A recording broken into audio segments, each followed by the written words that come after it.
வணக்கம். இது வசந்தம் தொலைக்காட்சியின் மாலை நேர பிரதான செய்திகள். முதலில் தலைப்புச் செய்திகள்.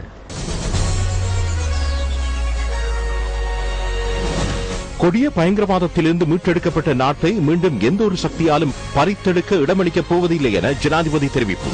இலங்கைக்கு வருகை தந்த சேனல் 4 அலைவரிசையின் பணிப்பாளரும் அவரது புலி ஆதரவு மனைவியும் நாடு கடத்தப்பட்டனர். திருகோணமலை கிரிக்கெட் வீரரின் படுகொலை மனைவியின் இணக்கத்துடன் இடம்பெற்றுள்ளதாக போலீஸ் ஊடக பேச்சாளர் தகவல். வடமத்திய மாகாண சபை குறித்த காலத்துக்கு முன்னர் கலைக்கப்படுவதை தடுக்கும் வகையில் சமர்ப்பிக்கப்பட்ட மனு நிராகரிப்பு. நாகம்புர துறைமுகத்தின் ஊடாக வாகன இறக்குமதி ஆரம்பம். அல் கைதா அமைப்பின் 2ஆம் நிலை தலைவர் விமான தாக்குதலில் உயிரிழந்ததாக அமெரிக்கா உறுதி. இனி விரிவான செய்திகள். கொடிய பயங்கரவாதத்திலிருந்து மீட்டெடுக்கப்பட்ட நாட்டை மீண்டும் எந்த ஒரு சக்திக்கும் பறித்தெடுக்க இடமளிக்கப் போவதில்லை. எதிர்கால சந்ததியினருக்காக எந்த ஒரு அர்ப்பணிப்பையும் மேற்கொண்டு இலங்கை உலகின் புகழ்பூத்த நாடாக மாற்றியமைப்பதே தமது நோக்கம் என்று ஜனாதிபதி மஹிந்த ராஜபக்ச தெரிவித்தார். தாயகத்துக்கு ஆதரவு தெரிவித்து லண்டனில் இடம்பெற்ற ஆர்ப்பாட்டத்தில் கலந்து கொண்ட இலங்கையர்கள் மத்தியில் உரையாற்றும் போதே ஜனாதிபதி மஹிந்த ராஜபக்ச இதனை தெரிவித்தார்.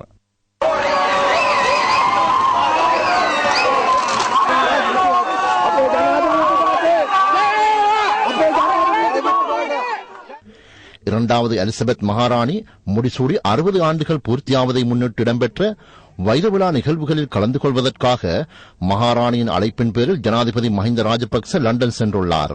ஜனாதிபதியின் லண்டன் விஜயத்தை ஆதரித்து அவரை பாராட்டி ஏராளமான இலங்கையர்கள் லண்டனின் பார்க் லேனில் கூட்டம் ஒன்றை நடத்தினர். ஜனாதிபதியின் லண்டன் விஜயம் பயனற்றது என உணர்த்துவதற்கு அங்குள்ள புலி ஆதரவாளர்கள் தோல்விகரமான முயற்சிகளில் இம்முறையும் ஈடுபட்டனர்.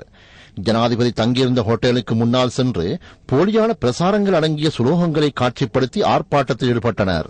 அதற்கு பதிலளிக்கும் வகையில் இங்கிலாந்தில் வாழும் இலங்கையர்கள் மறுபுறத்திலிருந்து ஜனாதிபதிக்கு ஆதரவும் பலமும் சேர்க்கும் வகையில் பாரிய ஆர்ப்பாட்டத்தை நடத்தினர். ஹோட்டலில் இருந்து வெளியேற வேண்டாம் என ஸ்காட்லாந்து யார்ட் போலீசார் வழங்கிய ஆலோசனைகளையும் கருத்தில் கொள்ளாமல் ஜனாதிபதி இலங்கையர்கள் மத்தியில் சென்றமை குறிப்பிடத்தக்கதாகும். தற்போது லண்டனில் நிலவும் கடும் குளிரையும் பொருட்படுத்தாமல் தமது நாட்டுக்கு அணிதிரண்டுள்ள தாயகத்தின் மீது பற்று வைத்தோரை சந்திக்க ஜனாதிபதி அவர்களுக்கு அனைத்து இலங்கையர்களும் நன்றியையும் பாராட்டையும் தெரிவித்தார். தாயகத்துக்கான இந்த ஆர்ப்பாட்டம் தனக்கு பெரும் பலமாக அமைந்தது என ஜனாதிபதி தெரிவித்தார்.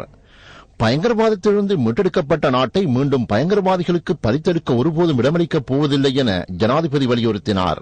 கடல் கடந்த நாடுகளிலிருந்து நாட்டுக்காக முன்னெடுக்கும் இலங்கையர்கள் மற்றும் சகல இனங்களுக்காகவும் கட்டியெழுப்பப்படும் நாட்டை எதிர்கால சந்ததியினருக்கு பாதுகாத்துக் கொடுப்பதற்கு எந்த ஒரு அர்ப்பணிப்பையும் செய்ய தயார் என ஜனாதிபதி தெரிவித்துள்ளார். ஆதரவாகவும் எதிராகவும் இடம்பெற்ற 2 ஆர்ப்பாட்டங்களுக்கு மத்தியில் ஜனாதிபதி அச்சமின்றி வருகை தந்ததையிட்டு ஆச்சரியமடைந்த இலங்கை ஆர்ப்பாட்டக்காரர்கள் இது தாம் நாட்டுக்காக முன்னெடுக்கும் உண்மையான குரலுக்கு பாரிய பலமாகும் என தெரிவித்தனர். புலி ஆதரவாளர்களின் ஆர்ப்பாட்டம் இங்கு பாரிய பின்னடைவுக்கு உட்பட்டதை அவதானிக்க முடிந்தது. இதே நேரம் பொதுநலவாய அமைப்பின் செயலாளர் நாயகம் கமலேஷ் சர்மா ஜனாதிபதி மஹிந்த ராஜபக்சவை நேற்று மாலை சந்தித்தார். இலங்கையின் தற்போதைய நிலை மற்றும் அபிவிருத்தி பணிகள் தொடர்பாக ஜனாதிபதி செயலாளர் நாயகத்தை அறிவுறுத்தினார். பொதுநலவாய அமைப்பின் சகல நாடுகளுக்காக ஜனாதிபதி மேற்கொண்டு வரும் செயற்பாடுகளுக்கு பூரண ஆதரவு வழங்குவதாகவும் கமலேஷ் சர்மா தெரிவித்தார். ஜனாதிபதி மஹிந்த ராஜபக்ச பிரிட்டிஷ் பாராளுமன்ற உறுப்பினர்களுடன் விசேட சந்திப்பொன்றில் நேற்று கலந்து கொண்டார். 3 மணித்தியாலங்களுக்கும் கூடுதலான காலம் நீடித்த இந்த சந்திப்பின் போது இலங்கையின் உண்மை நிலை தொடர்பாக அவர்களுக்கு ஜனாதிபதி புரிந்துணர்வை ஏற்படுத்தினார். இலங்கையின் உண்மையான நிலை தொடர்பாக அவர்களுக்கு ஜனாதிபதி விளக்கம் அளித்தார். இலங்கையில் பயங்கரவாதம் தோல்வியடையச் செய்து சமாதானம் நிலைநிறுத்தப்பட்டது குறித்து ஜனாதிபதிக்கு அவர்கள் நன்றி தெரிவித்தனர். நாட்டில் தற்போது நிலவும் பலமான நிலை பாராட்டத்தக்கதென தெரிவித்த அவர்கள் பிரிட்டிஷ் பாராளுமன்றத்தின் ஆதரவு இதற்கு உண்டென தெரிவித்தனர். அமைச்சர் பேராசிரியர் GL பீரிஸ், பாராளுமன்ற உறுப்பினர் சஜின் பாஸ் குணவர்தன, ஜனாதிபதியின் செயலாளர் லலித் வீரதுங்க, மத்திய வங்கி ஆளுநர் அஜித் நிவாட் கப்ரால், பிரிட்டனுக்கான இலங்கை உயர்ஸ்தானிகர் கிறிஸ் நோனிஸ் ஆகியோரும் இதில் கலந்து கொண்டனர்.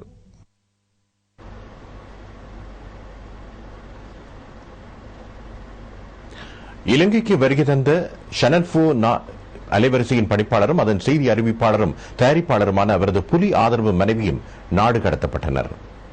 பிரித்தானியாவின் சேனல் 4 அலைவரிசையின் பணிப்பாளரான ஸ்டுவர்ட் காஸ்ட்ரோவும் அவரது மனைவியான ஷிராணி சபாரத்னம் ஆகிய இருவரும் கடந்த ஞாயிற்றுக்கிழமை இலங்கைக்கு வருகை தந்துள்ளனர். அந்த பெண் அன்றைய தினமே நாடு கடத்தப்பட்டார். சேனல் 4 பணிப்பாளர் எப்படியோ நாட்டில் பிரவேசித்துள்ளார். இலங்கைக்கு எதிரான போலியான அடிப்படையற்ற யுத்த குற்றச்சாட்டுகளை சுமத்தும் வகையில் நிகழ்ச்சிகளை தயாரித்தமை தொடர்பாக காஸ்ட்ரோவ் இலங்கையில் கருப்பு பட்டியலில் உட்படுத்தப்பட்டுள்ளார். அதாவது இலங்கைக்கு வருகை தர தடை விதிக்கப்பட்ட ஒரு நபர் ஆவார். அவர் நேற்றிரவு கொழும்பில் உள்ள பிரபல ஹோட்டல் ஒன்றில் தங்கியிருந்த போது கைது செய்யப்பட்டு நாடு கடத்த முன்னர் குற்றப்புலனாய்வு பிரிவு அதிகாரிகள் அவரை விசாரணைக்குட்படுத்தியதாக போலீஸ் ஊடக பேச்சாளரும் போலீஸ் அத்தியட்சகருமான அஜித் ரோஹன் தெரிவித்தார். திரைப்படம் ஒன்றை தயாரிக்கும் போர்வையில் இதற்கு முன்னரும் இவர்கள் இலங்கைக்கு வருகை தந்து வடபகுதிக்கும் விஜயம் செய்திருந்ததாக விசாரணைகளிலிருந்து தெரியவந்துள்ளது. ஷிராணி சபாரத்னம் என்பவர் யாழ் வட்டுக்கோட்டை பகுதியை பிறப்பிடமாக கொண்டவர். ஷிராணி சபாரத்னம் என்பவர் புலம்பெயர் தமிழர்களின் பிரபல உறுப்பினர் என பாதுகாப்பு தரப்பினருக்கு தகவல்கள் கிடைத்துள்ளன. 2010 ஆண்டில் லண்டன் நகரில் இடம்பெற்ற ஈழ கருத்து கணிப்பிலும் இந்த சேனல் 4 பணிப்பாளரான ஸ்டுவர்ட் காஸ்ட்ரோ கலந்து கொண்டுள்ளார். இதற்கமைய சேனல் 4 அலைவரிசைக்கும் எல்டிடி அமைப்புக்கும் இடையில் காணப்படுகின்ற தொடர்புகள் அம்பலமாகுவதாக ஆய்வாளர்கள் தெரிவித்துள்ளனர். திருகோணமலை பகுதியில் கிரிக்கெட் வீரரின் படுகொலை தொடர்பான தகவல்கள் தெரியவந்துள்ளன. இந்த இளைஞனின் மனைவி பிரித்தானியாவில் இருந்து வழங்கிய ஒப்பந்தத்துக்கு ஏற்ப இந்த படுகொலை இடம்பெற்றுள்ளதாக போலீசார் தெரிவிக்கின்றனர். சம்பவத்துடன் தொடர்புடைய 2 சந்தேக நபர்கள் கைது செய்யப்பட்டுள்ளதாக போலீஸ் ஊடக பேச்சாளரும் போலீஸ் அத்தியட்சகருமான அஜித் ரோஹன தெரிவித்தார். கடந்த ஏப்ரல் 18ஆம் தேதி திருகோணமலை போலீஸ் பிரிவில் 28 வயதுடைய தமிழ் இளைஞர் ஒருவர் படுகொலை செய்யப்பட்டார். இவர் கிரிக்கெட் விளையாட்டு வீரர் என்பது தெரியவந்துள்ளது. இந்த படுகொலைக்கு பின்னர் அரசு தரப்பினர்கள், அரசியல்வாதிகள், ராணுவம் மற்றும் போலீசார் மீது புலம்பெயர் தமிழர்கள் படுகொலை தொடர்பாக குற்றம் சுமத்தி வந்தனர். அத்துடன் மீண்டும் இலங்கையில் படுகொலை மற்றும் ஊழல் கலாச்சாரம் தலை தூக்கியுள்ளதாகவும் அவர்கள் குற்றம் சாட்டினர். எவ்வாறாயினும் இந்த சகல விடயங்களையும் உண்மைக்கு புறம்பானவை என நிரூபித்த குற்றப்புலனாய்வு திணைக்களம் இந்த படுகொலையுடன் தொடர்புடைய 2 சந்தேக நபர்களை இன்று அதிகாலை கைது செய்தது. இவர்கள் கொழும்பை வசிப்பிடமாக கொண்ட சகோதரியின இளைஞர்கள் ஆவர். இவர்களில் ஒருவர் விமான ஓட்டி என்பதும் தெரிய வந்துள்ளது. இந்த படுகொலை இந்த இளைஞனின் மனைவி பிரித்தானியாவிலிருந்து வழங்கிய ஒப்பந்தத்தின் அடிப்படையில் இடம்பெற்றுள்ளது. படுகொலையாளியான இந்த விமான ஓட்டி பிரித்தானியாவுக்கு சென்றபோது கொலை செய்யப்பட்டவரின் மனைவியுடன் ஏற்பட்ட தொடர்பின் அடிப்படையில் இந்த ஒப்பந்தம் வழங்கப்பட்டதாகவும் தெரிய வந்துள்ளது. படுகொலை செய்யப்பட்ட கிரிக்கெட் வீரரின் மனைவி தொடர்பாக சர்வதேச போலீசார் மூலம் சிவப்பு அறிவித்தல் ஒன்றை பெற்றுக் கொள்வதற்கு நடவடிக்கை எடுக்கப்படும். இது தொடர்பான மேலதிக விசாரணைகள் இடம்பெற்று வருகின்றன. வடமத்திய மாகாண சபையை குறித்த காலத்துக்கு முன்னர் கலைக்கப்படுவதை தடுக்கும் வகையில் அனுராதபுரம் மாகாண சிவில் மேன்முறையீட்டு நீதிமன்றத்தில் சமர்ப்பிக்கப்பட்ட மனு நிராகரிக்கப்பட்டுள்ளது. சிவில் மேன்முறையீட்டு மேல் நீதிமன்ற நீதிபதிகளான நிஷாங்க பந்துல கர்நாரட்ன, சரத் காமினி இலங்குசிங் ஆகியோர் முன்னிலையில் 2வது நாளாக மனு விசாரணைக்கு எடுத்துக் கொள்ளப்பட்ட போது இது நிராகரிக்கப்பட்டது. வடமத்திய மாகாண சபையின் ஐக்கிய தேசிய கட்சி உறுப்பினர் அனில் ரட்நாயக் நீதிமன்றத்தில் மனுவை தாக்கல் செய்திருந்தார்.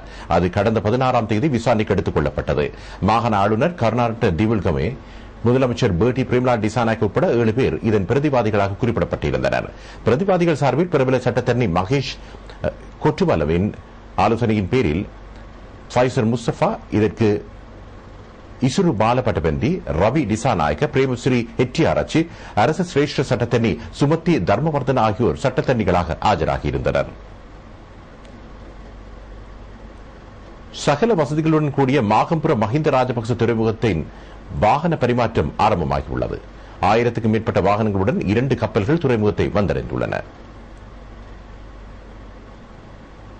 மாகம்புர மஹிந்த ராஜபக்ச துறைமுகத்தின் வாகன பரிமாற்றங்கள் இன்று அதிகாலை ஜப்பானிலிருந்து வருகை தந்த பிரீசியா கப்பல் முதல் முறையாக துறைமுகத்தில் பிரவேசித்ததை தொடர்ந்து ஆரம்பமாகின. இந்தியாவின் சென்னை துறைமுகத்திலிருந்து ஏசியன் சன் கப்பல் 1000 வாகனங்களுடன் மாகம்புர துறைமுகத்தை வந்தடைந்தது. இந்த கப்பல்களில் எடுத்து வரப்பட்ட வாகனங்கள் எதிர்வரும் 15ஆம் தேதி ஏசியன் லெஜண்ட் கப்பலூடாக அல்ஜீரியாவுக்கு மீண்டும் ஏற்றுமதி செய்யப்படும். மாகம்புர மஹிந்த ராஜபக்ச துறைமுகத்தின் வாகன பரிமாற்றம் ஆரம்பிக்கப்பட்டதை தொடர்ந்து கொழும்பு துறைமுகத்தின் நிலவும் கடும் நெரிசல் காரணமாக வாகன இறக்குமதியாளர்கள் எதிர்கொள்ளும் சிரமங்களுக்கு தீர்வு கட்டியுள்ளது. வாகன இறக்குமதி மற்றும் மீள் ஏற்றுமதி நடவடிக்கைகளை ஆரம்பிப்பதற்கு இடைவாக இலங்கை சுங்க திணைக்களமும் துறைமுக வளவில் தமது பணிகளை ஆரம்பித்துள்ளன. மாகம்புர மஹிந்த ராஜபக்ச துறைமுகத்தில் வாகன பரிமாற்றங்களை ஆரம்பிக்கும் நிகழ்வில் பாராளுமன்ற உறுப்பினர் நாமல் ராஜபக்ச, இலங்கை துறைமுக அதிகார சபையின் தலைவர் கலாநிதி பிரியாத் பந்து விக்ரம் உள்ளிட்ட பலர் கலந்து கொண்டனர். 21ஆம் நூற்றாண்டின் சுக்கிர கிரகணத்தை பார்வையிட உலகம் முழுவதிலும் உள்ள பெரும் எண்ணிக்கையிலான மக்கள் மிகுந்த ஆர்வத்துடன் இணைந்திருந்தனர். வெள்ளி கிரகம் பூமிக்கும் சூரியனுக்கும் இடையில் பயணிப்பதை காண்பதற்காக இலங்கை மக்களும் இணைந்திருந்தனர். இலங்கை நேரப்படி இன்று அதிகாலை 3:39க்கு வெள்ளி கிரகம் பூமிக்கும் சூரியனுக்கும் இடையில் பயணிக்க ஆரம்பித்தது. அந்த சந்தர்ப்பத்தில் இலங்கையில் சூரியன் உதித்திருக்கவில்லை. இதனால் ஆரம்ப சந்தர்ப்பத்தை பார்வையிட முடியவில்லை. பூமிக்கும் சூரியனுக்கும் இடையில் வெள்ளிக்கிரகம் பயணிக்கும் உச்ச சந்தர்ப்பம் காலை 7:03 இடம்பெற்றது. இலங்கை நேரப்படி முற்பகல் 10:21 இது நிறைவடைந்தது. அடுத்த தசாப்தத்தில் சுக்கிரகிரகணம் 2117 மற்றும் 2125 ஆண்டுகளில் இடம்பெறும். வெள்ளிக்கிரகம் பூமிக்கும் சூரியனுக்கும் இடையில் பயணிப்பதை அவதானிக்கும் பிரதான முகாம் திருகோணமலை நிலாவளி கரையோரத்தில் இடம்பெற்றது. கொழும்பு பல்கலைக்கழகத்தில் இதனை அவதானிக்கும் முகாம் ஒன்றும் இடம்பெற்றது. அம்பாறை ரஜவெவ தாவுல்லையில் இடம்பெற்ற முகாமில் ஏராளமான மக்கள் கலந்து கொண்டனர். உலகம் முழுவதும் உள்ள மக்கள் வெள்ளிக்கிரகம் பூமிக்கும் சூரியனுக்கும் இடையில் பயணிப்பதை இவ்வாறு அவதானித்தனர். 6 மணித்தியாலங்களுக்கும் கூடுதலான காலம் ஆர்டிக் கடலில் உள்ள நாடுகளிலும் வடமேற்கு அமெரிக்க பசிபிக் கடலின் மேற்கு பகுதியில் உள்ள நாடுகளிலும் கிழக்காசிய நாடுகளிலும் பூர்ணமாக அவதானிக்க முடிந்தது. சூரியன் உதித்ததைத் தொடர்ந்து இதனை தெளிவாக அவதானிப்பதற்கு தெற்காசியா, மத்திய கிழக்கு, மத்திய அமெரிக்கா, கிழக்கு அமெரிக்க வலய நாடுகளில் உள்ள மக்கள் மிகுந்த ஆர்வத்துடன் இருந்ததை அவதானிக்க முடிந்தது. காத்தான்குடி பிரதேச செயலக அபிவிருத்தி குழு கூட்டம் நேற்று மாலை இடம்பெற்றது. திவிநகம, கமநகம, புறநகம திட்டங்களில் நிறைவு பெறாத திட்டங்களை இம்மாத இறுதிக்குள் பூர்த்தி செய்யுமாறு பிரதி அமைச்சரும் அபிவிருத்தி குழுவின் தலைவருமான எம்எல்ஏ மிஸ்முல்லா அதிகாரிகளை பணித்துள்ளார். பிரதேச செயலாளர் எம் முசமில் தலைமையில் காத்தான்குடி பிரதேச செயலக மண்டபத்தில் கூட்டம் இடம்பெற்றது. இந்த ஆண்டு நிதி ஒதுக்கீட்டில் மேற்கொள்ளப்பட்ட மற்றும் அபிவிருத்தி செய்யப்பட வேண்டிய விடயங்களும் ஆராயப்பட்டன. பொருளாதார அபிவிருத்தி அமைச்சின் திவிநகம, கமநகம, புறநகம திட்டங்களில் பூர்த்தி செய்யப்படாத அனைத்து வேலைகளும் இம்மாத இறுதிக்குள் பூர்த்தி செய்யப்பட வேண்டும் என தீர்மானிக்கப்பட்டது. கிழக்கு மாகாண சபை உறுப்பினர் KL ஃபரீட் உட்பட பலர் இதில் கலந்து கொண்டனர். இலங்கையில் வாழும் சிங்களவர்களும் தமிழர்களும் இந்தியாவிலிருந்து வருகை தந்தவர்களே. எனினும் இலங்கையில் வாழும் நாம் அனைவரும் இலங்கையர் என்ற உணர்வுடன் செயல்பட்டால் எமது நாட்டை முன்னேற்ற முடியும் என சப்ரகமுவ மாகாண முதலமைச்சர் மஹிபால ஹெரத் தெரிவித்தார். யட்டுதெரிய தமிழ் மகாவித்தியாலயத்தில் இடம்பெற்ற வைபவம் ஒன்றில் கலந்து கொண்டு உரையாற்றும் போதே அவர் இதனை தெரிவித்தார். தமிழ் மொழி மூல மாணவர்களுக்கு முதலமைச்சர் மஹிபால ஹெரத் ஆற்றி வரும் சேவை பாராட்டி கௌரவிக்கப்பட்டது.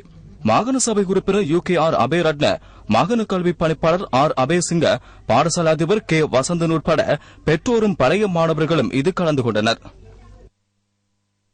ரத்தினபுரி மாவட்டத்தின் ரக்குவானி தெரு தொகுதியில் அஸ்ஸலாம் நவோதய பாடசாலையில் சப்ரகமுக மாகாண சபையினால் 3 மாடி கட்டடம் ஒன்று நிர்மாணிக்கப்பட்டுள்ளது. இதற்கென 150 லட்சம் ரூபாய் செலவிடப்பட்டுள்ளது. கட்டடம் மாகாண முதலமைச்சர் மஹிபால ஹெரத், அமைச்சர் WDJ செனவரட்ன ஆகியோரினால் திறந்து வைக்கப்பட்டது. ரக்குவானி அஸ்ஸலாம் முஸ்லிம் வித்தியாலயம் கல்வித்துறையிலும் விளையாட்டு மற்றும் கலாச்சார துறைகளிலும் பல்வேறு சாதனைகளை படைத்து வரும் ஒரு பாடசாலையாகும். 2011ஆம் ஆண்டு 2ஆம் மொழி சிங்கள வாசிப்பு போட்டியில் அப்பாடசாலையில் கல்வி பயிலும் மாணவி ஒருவர் 1ஆம் இடத்தை பெற்றுள்ளார். அவரின் வெற்றிக்கு காரணமாக இருந்த ஆசிரியையும் இங்கு விருது வழங்கி கௌரவிக்கப்பட்டார். இப்பகுதி முஸ்லிம் மாணவர்களின் கல்வி, விளையாட்டு மற்றும் கலாச்சார துறைகளின் முன்னேற்றத்துக்காக மாகாண முதலமைச்சர் மஹிபால ஹெரத் ஆற்றி வரும் பணிகள் பாராட்டி கௌரவிக்கப்பட்டது. நாட்டின் பல பாகங்களிலும் இடம்பெற்ற நிகழ்வுகளின் தொகுப்பு அடுத்து.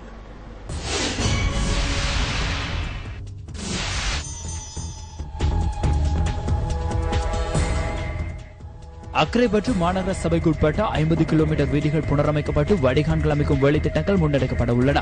கடந்த காலங்களில் அபிவிருத்தி பணிகளை மேற்கொள்வதில் ஏற்பட்ட தடைகள் உட்பட ஏனைய விடயங்கள் தொடர்பாக ஆராயும் கூட்டம் அக்கரைப்பற்று மாநகர சபையில் இன்று இடம்பெற்றது. அமைச்சர் ALM அத்தாவுல்லா தலைமையில் இடம்பெற்ற கூட்டத்தில் மாநகர மேயர் அத்தாவுல்லா அகமது சஹி உட்பட பலர் கலந்து கொண்டனர். சிலாபம் புனித பெனடிக் கல்லூரியில் நிர்மாணிக்கப்பட்ட வகுப்பறை கட்டிடம் திறந்து வைக்கப்பட்டது. இதற்கென 25 லட்சம் ரூபாய் செலவிடப்பட்டுள்ளது. வடமில் மாகாண முதலமைச்சர் அத்துல்ல விஜயசிங்க இதில் பிரதம அதிதியாக கலந்து கொண்டார். மட்டக்களப்பு காத்தான்குடி தள வைத்தியசாலையின் ஸ்கேனிங் அறைக்கு தேவையான தொழில்நுட்ப உபகரணங்களை பிரதி அமைச்சர் MLA ஹிஸ்புல்லா வழங்கி வைத்தார். ஸ்கேனிங் பரிசோதனை அறை இன்று முதல் தொழிற்பட உள்ளது. வைத்தியசாலையின் பிரதம வைத்திய நிபுணர் S அகிலனிடம் பிரதி அமைச்சர் இவற்றை கையளித்தார். கல்முனை பிரதேசத்தில் 3வது ஆயுர்வேத வைத்தியசாலை நட்பிட்டி முனையில் திறந்து வைக்கப்பட்டது. மாகாண அமைச்சர் MS சுஃபைர் இதனை திறந்து வைத்தார். அகில இலங்கை முஸ்லிம் காங்கிரஸ் செயலாளர் நாயகம் YLS ஹமீட் உட்பட பலர் இதில் கலந்து கொண்டனர். மட்டக்களப்பு மத்திய கல்வி வலயத்தில் சாதாரண தர பரீட்சையில் தேசிய ரீதியில் சாதனை படைத்த மாணவர்களை பாராட்டி கௌரவிக்கும் விழா ஏராவூர் ரஹ்மானிய மகா வித்தியாலயத்தில் இடம்பெற்றது. முன்னாள் அமைச்சர் MSS அமீர் அலி, மாகாண அமைச்சர் MS சுஃபைர் உட்பட பலர் இதில் கலந்து கொண்டனர். கற்பித்த ஆசிரியர்களும் விருது வழங்கி கௌரவிக்கப்பட்டனர். வாகரை மதுரம்குளம் காட்டில் சட்டவிரோதமாக வெட்டப்பட்டு அனுமதி பத்திரமின்றி லொரியொன்றில் எடுத்து செல்லப்பட்ட பெருமதிமிக்க முதிரை மரக்குற்றிகளை வாழைச்சேனை போலீசார் கைப்பற்றியுள்ளனர். கைது செய்யப்பட்ட சாரதி வாழைச்சேனை நீதிமன்றத்தில் ஆஜர் செய்யப்பட்டார். சந்தேக நபர்கள் 50,000 ரூபாய் சரீர பிணையில் விடுதலை செய்யப்பட்டனர். புத்தளம் பகுதி பாடசாலை மாணவர்கள் மத்தியில் போதைப்பொருள் பாவனை அதிகரித்து மாணவர்கள் மத்தியில் குற்ற செயல்களும் மலிந்துள்ளமை தொடர்பாக மாணவர்களுக்கும் பெற்றோர்களுக்கும் விழிப்புணர்வூட்டும் செயலமர்வு ஒன்று புத்தளம் சாஹிரா தேசிய கல்லூரியில் இடம்பெற்றது. புத்தளம் போலீஸ் நிலைய பிரதி பொறுப்பதிகாரி K Sivalingam, Buttala நகரபிதா K A Faiz உட்பட போதைப்பொருள் தடுப்பு பிரிவு அதிகாரிகளும் இதில் கலந்து கொண்டனர்.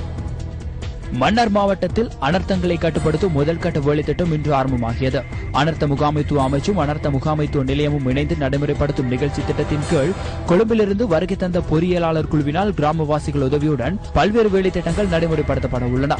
எதிர்வரும் மழைக்காலத்தில் வெள்ள அனர்த்தத்தை கட்டுப்படுத்தும் நோக்கிலும் இப்பணிகள் ஆரம்பிக்கப்பட உள்ளன. திருகோணமலை மாவட்டத்தில் வறுமை கோட்டின் கீழ் உள்ள 200 குடும்பங்களுக்கு கூரை தகடுகள் வழங்கப்பட்டன. அமைச்சர் மஹிந்த அமரவீர இவற்றை வழங்கி வைத்தார். அத்துடன் அனர்த்தங்களின் போது பயன்படுத்துவதற்கான உபகரணங்களை பிரதேச செயலகங்கள் மற்றும் உள்ளூராட்சி நிறுவனங்களுக்கு வழங்கப்பட்டன. திருகோணமலை மாவட்ட பாராளுமன்ற உறுப்பினர் MS தௌஃபீக்கின் வேண்டுகோளுக்கிணங்க இவை வழங்கப்பட்டன. உலக சுற்றாடல் தினத்தை முன்னிட்டு பல்வேறு நிகழ்வுகள் இடம்பெற்றுள்ளன. அக்கரைப்பற்று மாநகர சபையும் யூனிசெஃப் நிறுவனமும் இணைந்து ஏற்பாடு செய்த வைபவம் அக்கரைப்பற்று மாநகர முன்றலிலிருந்து ஆரம்பமாகி பிரதான வீதியூடாக அக்கரைப்பற்று அஸ்திராஜ் மகா வித்தியாலயத்தை சென்றடைந்தது. பசுமை பொருளாதாரத்தில் நீங்களும் ஒரு பங்காளி என்பதே இவ்வருடத்திற்கான உலக சுகாதார தினத்தின் துணைப்பொருளாகும். அஸ்திராஜ் மகா வித்தியாலயத்தில் மரக்கன்று நடும் வைபவம் மாநகர மேயர் அத்தாவுல்லா அகமது சகி தலைமையில் இடம்பெற்றது. மட்டக்களப்பு மாவட்டத்தின் பெரிய கல்லாற்றில் அமையப்பெற்றுள்ள கடல் நாச்சியம்மன் ஆலயத்தின் வருடாந்த திருச்சடங்கு நேற்று வெகு விமர்சையாக இடம்பெற்றது. இந்த பார்க்குட பவனியை மிகவும் இலங்கையின் முதல் கடல் நாச்சியம்மன் ஆலயமாகவும் மட்டக்களப்பு மாவட்டத்தின் பிரசித்தி பெற்ற ஆலயமாகவும் விளங்கும் கடல் நாச்சியம்மன் ஆலயத்தின் வரலாறு சுமார் 1000 வருடங்கள் என கணிக்கப்படுகிறது. இவ்வாலயத்தின் ஒருநாள் சடங்காக சிறப்பிக்கப்படும் நிலையில் நேற்று இச்சடங்கு இடம்பெற்றது. இதனையொட்டி நேற்று காலை நாட்டுக்கும் நாட்டு மக்களுக்கும் ஜனாதிபதிக்கும் நல்லாசி வேண்டி பால்குட பவனி இடம்பெற்றது. இப்பால்குட பவனியில் நூற்றுக்கணக்கானோர் கலந்து கொண்டனர். பால்குட பவனி ஆலயத்தை வந்தடைந்ததும் ஆலயத்தில் உள்ள அம்மனுக்கு அபிஷேகம் செய்யப்பட்டு பாலாபிஷேகம் செய்யப்பட்டது. நேற்று பிற்பகல் பெரிய கல்லாறு சர்வார்த்த சித்தி விநாயகர் ஆலயத்திலிருந்து அன்னை எழுந்தருள செய்யப்பட்டு கொண்டு வரப்பட்டது.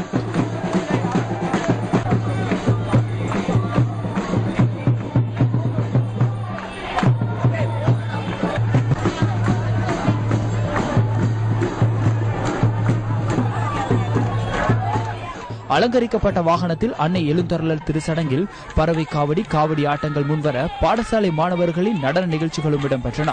இதன்போது நூற்றுக்கணக்கானோர் தீச்சட்டி ஏந்தி தமது நேற்று கடன்களை நிறைவேற்றினர். கடல் நாச்சியம்மன் ஆலயத்தின் நேற்றிரவு இடம்பெற்ற பூரணை கும்பம் நிகழ்த்தல் நிகழ்வு அடியார்களை மெய் சிலிர்க்க வைத்தது.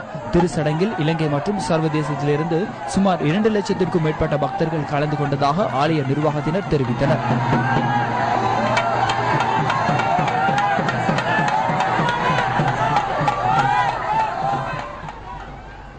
அடுத்து வெளிநாட்டுச் செய்திகள்.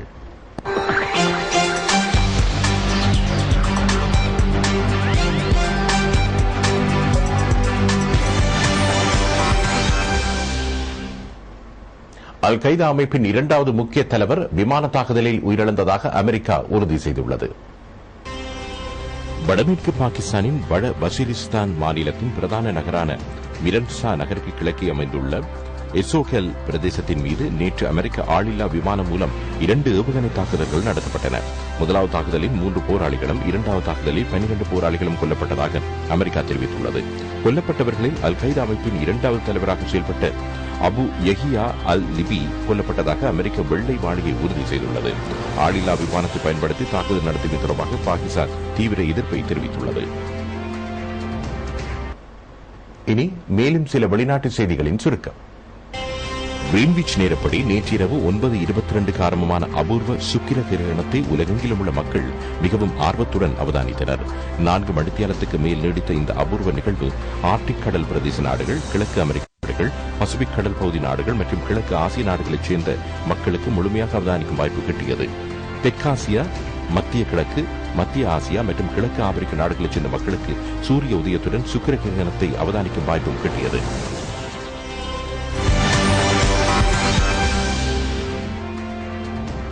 மேற்கு நாடுகளின் தூதுவர்களை சிரியாவில் இருந்து வெளியேற்றுவதற்கு சிரிய அரசாங்கம் தீர்மானித்துள்ளது.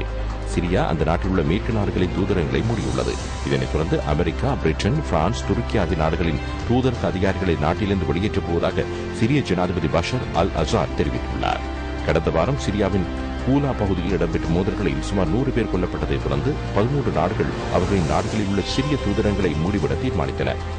இதற்கு பதிலளிக்கும் வகையில் ஜனாதிபதி பஷர் அல் அசாத் இந்த தீர்மானத்தை எடுத்துள்ளார்.